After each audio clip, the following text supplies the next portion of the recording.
नमस्कार साथियों, शंकर जी के जीएस में आपका स्वागत है। तो चलिए हम लोग बायोलॉजी को कर रहे थे।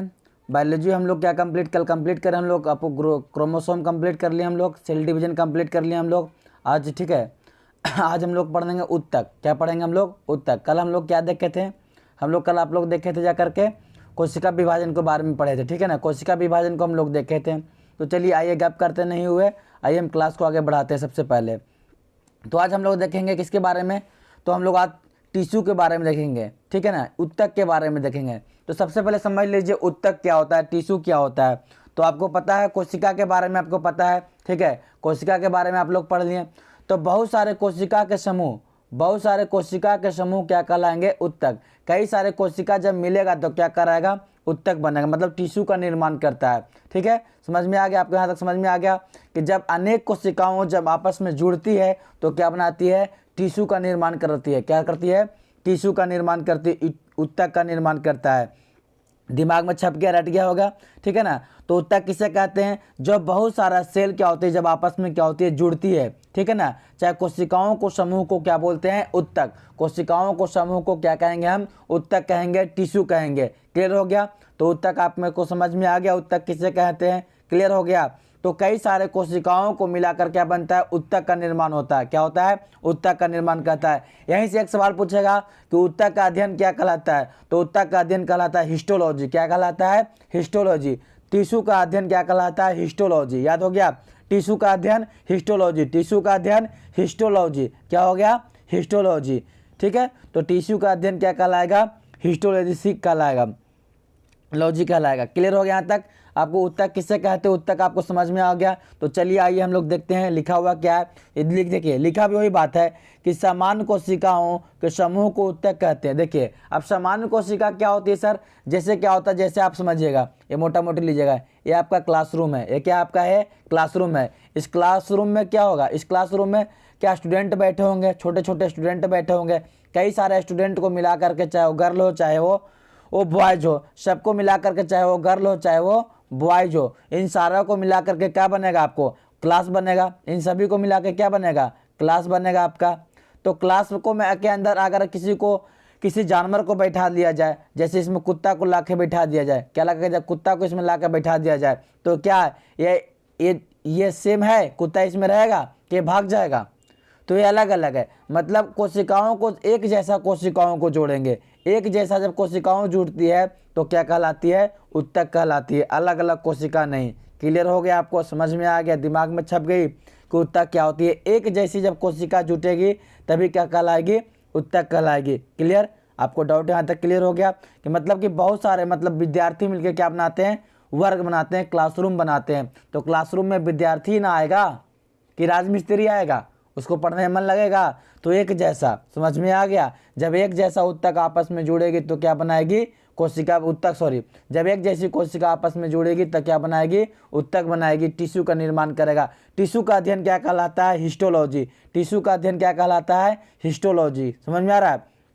टिश्यू का अध्ययन क्या कहलाता है? हिस्टोलॉजी कहलाता है। आपको यहाँ तक बात छप गया होगा दिमाग में कि टिश्यू का अध्ययन क्या कहलाता है? आपको हिस्टोलॉजी कहलाता है। आगे चलते हैं, नेक्स्ट देखते हैं हम लोग। ठीक है, सबसे पहले उत्तक का विकास सिल्ट्रेटा संघ। देखिए अब पूछेगा सबसे पहले उत्तक का विकास कहाँ हुआ है? सबसे पहले उत्तक का जो विकास हुआ आपको सिलेट्रा संघ में हुआ, जिसको बोलते हैं हाइड्रा। ठीक है ना, हाइड्रो जेली फिश बोलते हैं। ठीक है, हाइड्रा जेली फिश बोलते हैं, में हुआ था। ठीक है, आगे चलते हैं। उत्तक 4 प्रकार के होता है। उत्तक कितने प्रकार के? 4 प्रकार के। उत्तक को कितने वर्गों में बांटा गया है? तो 4 वर्गों, मतलब 4 प्रकार का उत्तक होता है। कौन कौन सर? तो संयोजी उत्तक होता है, तंत्रिका उत्तक होता है, पेशीय उत्तक होता है, एक होता है उपकाल उत्तक। क्या होता है? उपकाल उत्तक होता है। तो उत्तक कितने प्रकार के? 4 प्रकार के। उत्तक कितने प्रकार के? 4 प्रकार के। टिश्यू कितने प्रकार के? तो 4 प्रकार के। आइए कौन कौन 4 प्रकार के हम लोग देखते हैं, टिश्यू 4 प्रकार के कौन कौन होता है। ठीक है, तो चलिए आइए देखते हैं हम लोग टिश्यू 4 प्रकार के। चलिएगा, टिश्यू को 4 प्रकार का देखिएगा। तो चलिए यहाँ देखिए, आकृति आप देख रहे होंगे यहाँ पास, ध्यान दीजिएगा इधर। ठीक है, आप इसको देखिएगा, थोड़ा जूम कर दिए। चलिए देखिए, उत्तक, उत्तक को क्या बोलते हैं? टिश्यू बोलते हैं। उत्तक कितने प्रकार के? 4 प्रकार के। पहला संयोजी उत्तक, दूसरा तंत्रिका उत्तक, तीसरा पेशीय उत्तक और चौथा उपकाल उत्तक। संयोजी ऊतक क्या होता है सर जी? इसको बोलते हैं कनेक्टिव टिश्यू। क्या बोलते हैं? कनेक्टिव, ठीक है, कनेक्टिंग टिश्यू बोलते हैं। यह क्या करता है? कनेक्ट करने का काम करता है। क्या करता है? कनेक्ट करने का काम करता है, मतलब जोड़ने का काम करता है, इसलिए इसको बोलते हैं कनेक्टिव टिश्यू बोलते हैं, कनेक्टिव टिश्यू। ये संयोजी ऊतक बोलते हैं। यह क्या करता है? शरीर के विभिन्न अंगों को आपस में जोड़ता है। शरीर को विभिन्न अंगों में को आपस में क्या करता है? ये जोड़ता है, इसलिए इसको बोलते हैं कनेक्टिव टिश्यू बोलते हैं, जोड़ने का काम करता है। आपसे समझ में आ गया? संयोजी ऊतक का काम क्या है? जोड़ने का काम करता है। जैसे अस्थि, जैसे क्या? अस्थि मतलब क्या होता है? हड्डी। हड्डी का काम क्या होता है? बोन्स का काम क्या होता है? शरीर को जोड़ना, बोन से बोन को जोड़ना, ठीक है। रक्त, रक्त का काम भी होता है जोड़ना। रक्त पूरा शरीर में संचरण करता है, आपको पैर से लेकर के आपको ब्रेन तक रक्त संचरण करता है। तो रक्त सबसे बड़ा काम करता है सभी को जोड़ने में। तो रक्त भी क्या है? एक संयोजी ऊतक है। क्या है? पूछता है सवाल में, रक्त कैसी ऊतक है? तो कनेक्टिव टिश्यू है, संयोजी ऊतक है। उसके बाद लसिका, लसिका भी ब्लड के अंदर पाया जाता है। मान लीजिए रक्त का अणु है, ये ब्लड का ये अणु है, मान लीजिए ब्लड का अणु है, तो इस ब्लड के अणु में के अंदर क्या होती है? लसिका होती है। क्या होती है? लसिका। इंग्लिश में शायद इसको लिम्फो बोलते हैं शायद, ठीक है ना, इंग्लिश को देख लीजिएगा एक बार, ठीक है। लसिका इसको बोलते हैं, ठीक है। जो रक्त के अंदर क्या होती है? लसिका होती है। तो संयोजी ऊतक समझ में आ गया। संयोजी के मत कहने का मतलब कि संयोग करके, मतलब जोड़ना, ठीक है। ये कनेक्टिंग करने का काम करता है। जैसे कभी कभी आप देखते हैं कि एक करवट करके आप सो जाते हैं, एक करवट करके सो जाते हैं, तो कभी कभी क्या होता है? एक करवट मान लीजिए बाबू है कोई, ठीक है ना, ये इसका पैर है, ये हाथ है। कभी कभी हाथ क्या हो, हाथ को आप मोड़ के क्या बहुत देर तक मोड़ के इसको रख लीजिएगा, तो क्या होगा? यहाँ से खून संचलन, इसको रक्त प्रवाह नहीं होगा। जब रक्त प्रवाह नहीं होगा तो क्या हो जाएगा? इसमें झुनझुनी भर जाएगा। क्या भर जाएगा? झुनझुनी भर जाएगा। समझ में? कनेक्टिंग का काम करना बंद कर देता है। दिमाग जो होता है इसको इस भाग को कनेक्ट नहीं करता है, सोचता है कि ये भाग मर गया है। क्या सोचता है? ये भाग मर गया, तो यहाँ ब्लड संचालन नहीं होता है, ब्लड सप्लाई यहाँ नहीं होता है। जब ब्लड सप्लाई नहीं होगा यहाँ पास, तो क्या होगा? यहाँ भाग क्या हो? शून्य हो जाएगा आपके पास, ठीक है। तो झुनझुनी धर लेगा, ठीक है। क्लियर? समझ में आ गया? तो रक्त का काम क्या है? सबसे ज़्यादा रक्त। अस्थि का काम क्या है? कनेक्ट करना, टिश्यू को कनेक्ट करना, एक दूसरे से कनेक्ट करना शरीर को। रक्त का भी वही काम है, लसिका का भी वही काम है। तो देखिए यहाँ पर साफ शब्दों में लिख दिया गया है कि यह शरीर के विभिन्न अंगों को आपस में जोड़ने का काम करती है। एग्जाम्पल के लिए अस्थि, रक्त, लसिका, ETC, ठीक है। अब आइए तंत्रिका आते हैं। तंत्रिका कोशिका क्या होती है? देखिए तंत्रिका कुछ नहीं है, यह मस्तिष्क, इसका मस्तिष्क बना होता है, बस इतने याद रखिए। तंत्रिका कोशिका का क्या होता है? मस्तिष्क बना होता है। तंत्रिका कोशिका क्या होता है? तंत्रिका कोशिका से मस्तिष्क बना होता है, बस इतना ही याद रखिएगा और इसमें कुछ याद नहीं करना है। क्लियर हो गया? उसके बाद पेशियों ऊतक, ठीक है। उसके बाद क्या कहते हैं? पेशियों, उसके मसल टिश्यू, क्या बोलते हैं इंग्लिश में? मसल टिश्यू, ठीक है। इसकी मांसपेशियां बनी होती है, मस से मसल, मस से मांसपेशियां, इसलिए इसकी मांसपेशियां बनी होती है, ठीक है। और एक होती है उपकाल, ठीक है, जिसको बोलते हैं एडिपोज। क्या बोलते हैं? एडिपोज, ठीक है। एडिपोज का काम क्या होता है? इससे त्वचा बना होता है। आप जो पैर मान लें कि यहाँ पे आप हैं, ठीक है ना, ये आपका ये हाथ है, इस हाथ की जो त्वचा है ना, ये त्वचा किसकी बनी होती है? एडिपोज की बनी होती है। किसकी होती है? एडिपोज की बनी होती है, ठीक है। क्या होती है? एडिपोज की बनी होती है। इस त्वचा का जो ऊपरी भाग होता है एडिपोज की बनी होती है। और इस त्वचा देखिएगा, जैसे आप कोई मार्केट में समझिए, एग्जाम्पल छोटा सा लेता हूँ इसको समझाने के लिए। एडिपोज क्या है, ठीक है ना, या उपकाल क्या है? जैसे आप मार्केट से दूध लेने गए, तो दूध लेने गए, दूध तो एक पैकेट से पैकेट में पैक आता है। इस पैकेट में दूध पैक है, ये इसके अंदर दूध है, मिल्क है, इसके अंदर क्या है? मिल्क है। और इस मिल्क, इस पैकेट को क्या करता है? किसी और चिमकिल में या थैली में आपको देता है, काला थैली में इसको भर के आपको दे देता है, लीजिए ये टांग के लेके चलाते हैं। मतलब इसके इस तो पैकेट में पैक है, ये है, इस पैकेट के ऊपर से एक और थैली दे देता है, एक और क्या करता है? थैली दे देता है। तो यही थैली जो है ना आपको एडिपोज है। क्या है ये? एडिपोज है। क्या है ये? एडिपोज है। समझ में आ गया? तो हमारा जो मांसपेशियां है ना, ये एक तरह से झोला है, एडिपोज है, ठीक है ना। एडिपोज का बना होता है, ठीक है। त्वचा का बनाने का काम कर, शरीर का आंतरिक भागों अंगों को बाहरी परत बनाता है। क्या कहता है? ये बाहरी परत को बनाता है, एडिपोज से बनता है। तो ऊतक समझ में आ गया। 4 प्रकार के ऊतक कौन कौन? संयोजी ऊतक, तंत्रिका और पेशीय और उपकाल या तो एडिपोज। चलिए फिर से देखते हैं संयोजी ऊतक क्या समझ में आ गया। यह शरीर के विभिन्न अंगों को आपस में जोड़ने का काम करता है। क्लियर हो गया? नोट, अस्थियां तरल संवहन ऊतक की बनी होती है। देखिए अस्थियां क्या कर रहा है, नोट में समझ लीजिएगा। अस्थियां का मतलब बोन्स, बोन जो होती है, हड्डी जो होती है तरल। आपसे पूछेगा ना कि अस्थि किस ऊतक के बनी होती है, तो आपको आंसर देना है कि अस्थि जो बनी होती है ना आपका, ठीक है, तरल संवहन ऊतक का बना होता है। ना के अंदर आंसर दे दिया संयोजी ऊतक, क्योंकि संयोजी ऊतक रक्त होता है, ठीक है ना। क्यों सर ऐसा आंसर इसमें क्यों दें? तरल संवहन ऊतक क्यों? क्योंकि जो बच्चा जन्म लेता है उस समय उसका हड्डी कितनी होती है, 300 के आसपास होती है, ठीक है ना। उसके समय उस समय क्या होती है, 300 के आसपास हड्डी होती है। तो उस समय जब हड्डी होती है तरल अवस्था में होती है, इसलिए जो बच्चा होता है, बच्चा जन्म लेता है, उसको तेल आराम खूब सोट सोट के लगाई जाती है, उसको अंग पूरा सीधा की जाती है ताकि उसका शरीर सीधा हो जाए। बाद में क्या होती है, हड्डी की संख्या क्या होती है, कम जाती है। इसलिए क्या होती है, जो अस्थि है एक तरल तरल संवहन उत्तक है। याद रखिएगा, सवाल आपसे पूछेगा यहाँ से एग्जाम में छपेगी, ठीक है ना। याद रखिएगा कि अस्थियाँ कैसी उत्तक है, तो तरल संवहन उत्तक है। क्यों तरल संवहन उत्तक है, क्योंकि वो जब हड्डी जब बचपन में होती है ना तो कमजोर होती है, ठीक है, तरल के तरह होती है, ठीक है ना। इसलिए बाद में इसको सीधा करते करते क्या होती है, इसकी संख्या क्या होती है, कम जाती है, ठीक है ना। तो याद हो गया, बाद में मजबूती होती है, जब इसमें वसा जम जाती है ना तब यह स्ट्रॉन्ग हो जाती है।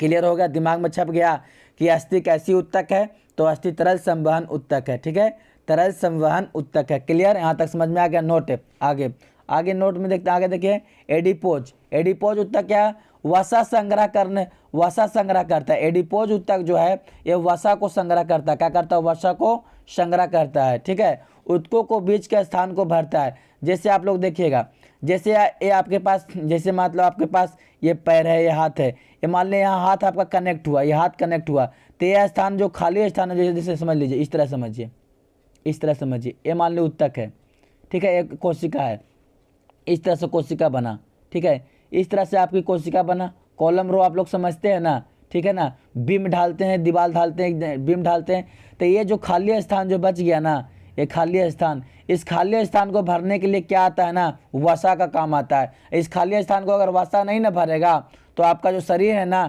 ढीला हो जाएगा। क्या हो जाएगा, ढीला हो जाएगा।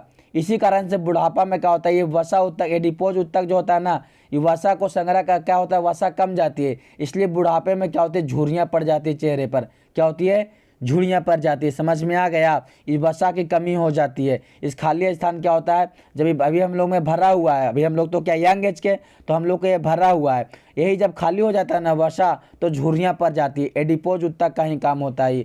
तो एडिपोज उत्तक क्या करता है, वसा को संग्रह करके रखता है। और ये कहाँ काम आता है, ये जब दो अस्थियों के बीच में जो खाली जगह होती है ना, दो हड्डियों के बीच की खाली जगह, उसको भरती है। क्लियर हो गया, दो अस्थियों के खाली जगह कौन भरती है, वो वसा भरती है। और कौन उत्तक है, एडिपोज उत्तक। तो उत्तकों के बीच को क्या करता है, स्थानों को भरता है एडिपोज उत्तक। समझ में आ गया, वसा को संग्रह करके रखता है, ठीक है। अगर वसा, अगर आपको दो अस्थियों के बीच में वसा नहीं ना भरा जाए, आपके जो गैप होती है दो अस्थियों के बीच में, तो क्या हो जाएगा, ढीला पड़ जाएगा हाथ, ठीक है ना। क्लियर हो गया, हाथ पैर कुछ भी शरीर का अंग क्या हो जाएगा, ढीला पड़ जाएगा।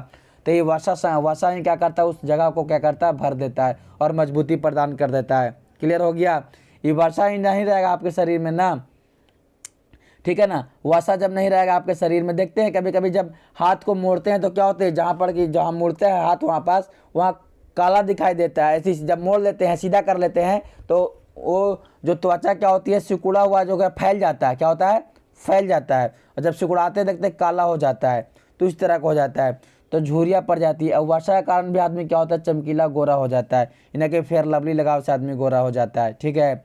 चलिए आगे देखते हैं, आगे देखते हैं। बुढ़ापे में वसा की कमी के कारण चेहरे में झुर्रियाँ, आपको समझाते हैं अभी कि बुढ़ापे में वसा के कमी के कारण चेहरों में झुर्रियाँ पड़ जाती है। क्लियर हो गया। अगर आपको वीडियो समझ में आ रही है, प्लीज़ दोस्तों लाइक एंड शेयर करना ना भूलें, सब्सक्राइब करना ना भूलें, और दोस्तों को साथ शेयर जरूर करें। आपको ये नम्र निवेदन है दोस्तों। चलिए आगे चलते हैं। तो यहाँ तक पॉइंट क्लियर हो गया आपको। अगला पॉइंट देखिएगा, अगला पॉइंट क्या आपके पास है, तंत्रिका उत्तक। क्या है, तंत्रिका उत्तक पढ़ा दिए। इसका मस्तिष्क बना होता है, यह सूचनाओं का आदान प्रदान करता है। मस्तिष्क क्या करता है, सूचनाओं का आदान प्रदान करता है। अगला पेशियां उत्तक, मस्कुलर टिश्यू, इसकी मांसपेशियां बनी होती है, यह शरीर को रक्षा प्रदान करता है। भाई कवर लगा होता है शरीर के ऊपर, क्या होता है, कवर लगा होता है शरीर के ऊपर, क्या होता है, कवर लगा होता है। इस चमड़ा को भी निकाल दीजिएगा ना आप, तो इसके अंदर भी चमड़ा होता है, उजरा उजरा एक कवर होता है। जैसे भी समझाए ना दूध वाली बात है कि दूध को पैकेट आता है, इस दूध के पैकेट के ऊपर से एक थैली दे दी जाती है, इसको लाते हैं। तो यही थैली जो है ना, ये चमड़ा है, और ये अंदर वाला थैली जो है ना आपके पास, ठीक है ना, ये भी एगो अंदर से थैली होती है, ठीक है ना। क्लियर हो गया, यहाँ तक समझ में आ गया।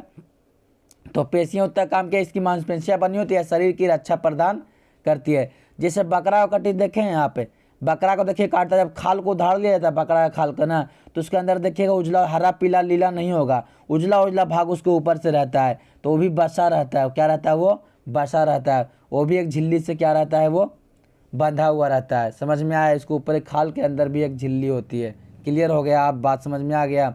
आगे चलते हैं।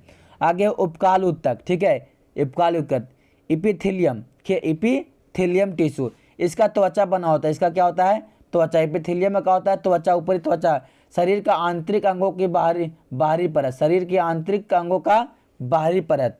जैसे किडनी, किडनी की आंतरिक परत है, आंतरिक परत की किडनी भी क्या होती है ना, इसके ऊपर भी परत होती है ना, किडनी इधर से उधर लुढ़क के चल जाएगा। एपिथेलियम जो है ना, उपकाल उत्तक जो है ना, ये तो मांसपेशियां, पेशी उत्तक समझ में, इसकी मांसपेशियां बनी होती है ऊपरी वाली भाग।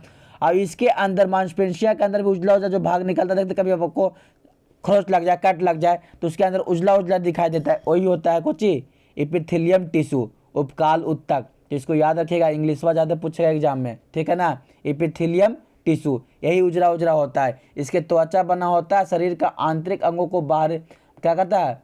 बाहरी परत करता है। शरीर का आंतरिक अंगों की बाहरी परत है, आंतरिक अंगों की बाहरी, जैसे किडनी हो गया, लीवर हो गया, तो सबके ऊपर से एक बाहरी परत दिया हुआ है। समझ में आ गया? अभी दूध वाली बात समझाएं उसी तरह से। तो जो बाहरी फैला हुआ दूध के कुछ पेशीय उत्तक, और जो दूध जिसमें पैक होके आ रहा है क्या? उपकाल उत्तक, क्योंकि दूध को संग्रह करके वो रख रहा है। जैसे किडनी को संग्रह करके कौन रखेगा? ये उपकाल उत्तक, इससे बंधा हुआ था ना, किडनी घसा के चल जाएगा पेट में इधर से इधर। जी समझ में आ रहा है बात को? लुढ़कित रहेगा इधर से उधर। क्लियर? तो उपकाल उत्तक समझ में आ गया। उपकाल उत्तक क्या है? एपिथेलियम उत्तक का काम क्या है? अब आगे देखते हैं, पेशीय उत्तक को विभिन्न 3 वर्गों में बांटा गया है, ठीक है ना। तो देखिए पेशीय उत्तक, ठीक है, मस्कुलर सिस्टम, कहता मांसपेशियां शरीर की त्वचा के अंदर अंदर पाई जाती है। मांसपेशियों की कुल संख्या क्या होती है? 6 3 9, ऐसे याद कीजिएगा, 6 3 9, 6 3 9, याद हो गया? 6 3 जोड़ेंगे तो 9 आ जाएगा। मांसपेशियों की संख्या 639, मांसपेशियों की संख्या 639, ठीक है। सबसे बड़ी मांसपेशियां सर्टोरियस, जो जांग की होती है, किसकी होती है? जांग में देखिएगा मांसपेशियां बड़ी होती है। सबसे छोटी मांसपेशियां किसकी होती है? स्टेपिस, कान की होती है। क्लियर? मांसपेशियों में मायोसिन नामक प्रोटीन पाई जाती है। यहाँ से सवाल छपेगी, इसको वीवीआई कर लीजिएगा। ये सवाल यहाँ से छपेगी आपको, ये सवाल यहाँ से छपन यहाँ से आपको बन सकता है एग्जाम में, ठीक है ना। तो सवाल पूछेगा आपसे कि मांसपेशियों में कौन सी प्रोटीन होती है? मायोसिन। क्या होती है? मांसपेशिया मायोसिन, याद कर लीजिएगा इसको। सुने कि नहीं सुने? हाँ सर सुन लिए। मांसपेशियों में कौन सी प्रोटीन? Myosin protein. कौन सी प्रोटीन? Myosin protein. क्लियर हो गया यहाँ तक? आगे, मांसपेशियों में लैक्टिक एसिड के जमाव के कारण थकान महसूस होता है। देखिए कभी कभी आप दौड़ के आते हैं, घूम के आते हैं, खेल के, तो बहुत थकान महसूस होता है। तो उसमें क्या होती है? आपकी मांसपेशियां के, आपकी त्वचा के अंदर जो क्या होती है, आपकी त्वचा जो मान लीजिए शरीर है, इस शरीर त्वचा है, इस त्वचा के अंदर क्या होती है? लैक्टिक एसिड जम जाता है। क्या होती है? लैक्टिक एसिड जम जाती है, जिसके कारण क्या होती है? थकाव महसूस होता है। सवाल आपसे पूछता है कि किस अम्ल के कारण थकान महसूस होता है? तो लैक्टिक एसिड के कारण, लैक्टिक अम्ल के कारण क्या होता है? थकाव महसूस होता है। ठीक है, यहाँ तक समझ में आ गया इस, ठीक है। आगे देखिएगा, नेक्स्ट, मांसपेशियां 3 प्रकार की होती है। मांसपेशियां 3 प्रकार की होती है, ठीक है। मांसपेशियां 3 प्रकार की होती है। पहला कौन? पहला ऐच्छिक मांसपेशियां, अनैच्छिक मांसपेशियां और हृदय मांसपेशियां। तो आपको समझ, फिर से एक बार रिपीट कर दे रहा हूँ कि मांसपेशियां किस प्रोटीन की बनी होती है? तो मायोसिन प्रोटीन की बनी होती है। मायोसिन प्रोटीन की बनी होती है। मायोसिन प्रोटीन की बनी होती है, ठीक है। मायोसिन प्रोटीन की बनी होती है। क्लियर हो गया यहाँ तक? ठीक है, तो चलिए आगे चलते हैं, आगे चलते हैं, देखिएगा।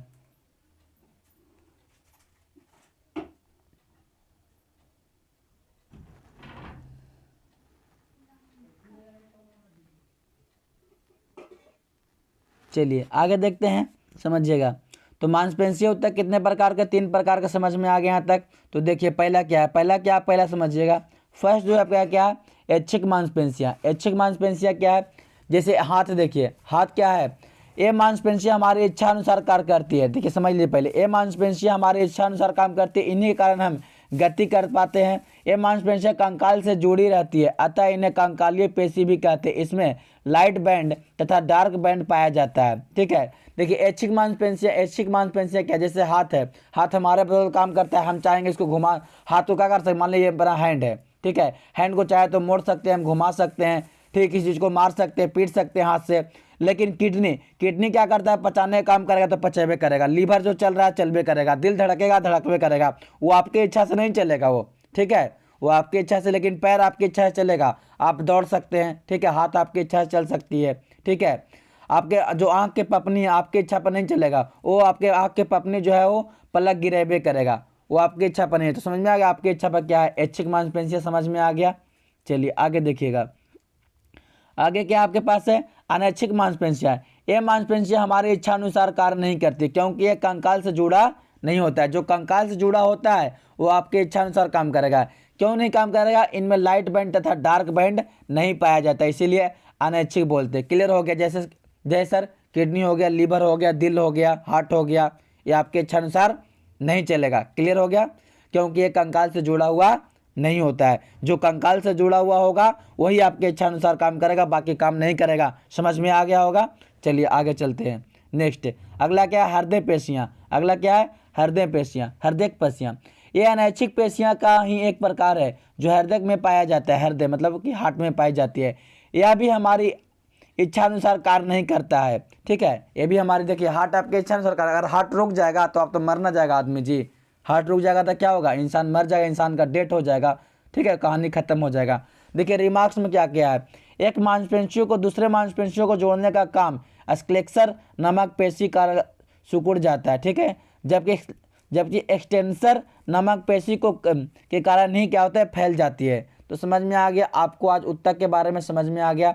प्लीज़ दोस्तों इसको आप एक बार नोट जरूर बनाएं, पढ़िए आराम से, इसको ऐसे घसका के आराम से अपना पॉज कर करके आप इसको नोट जरूर बनाइए इसको, ठीक है ना।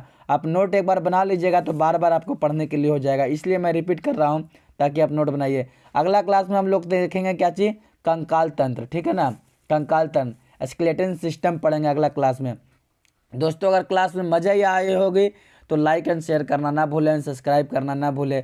इस फैमिली को आगे बढ़ाइए, आप इस फैमिली का एक पार्ट है, हम भी इस फैमिली का एक पार्ट है, तो इस फैमिली को आगे बढ़ाइए। धन्यवाद, जय हिंद, थैंक यू।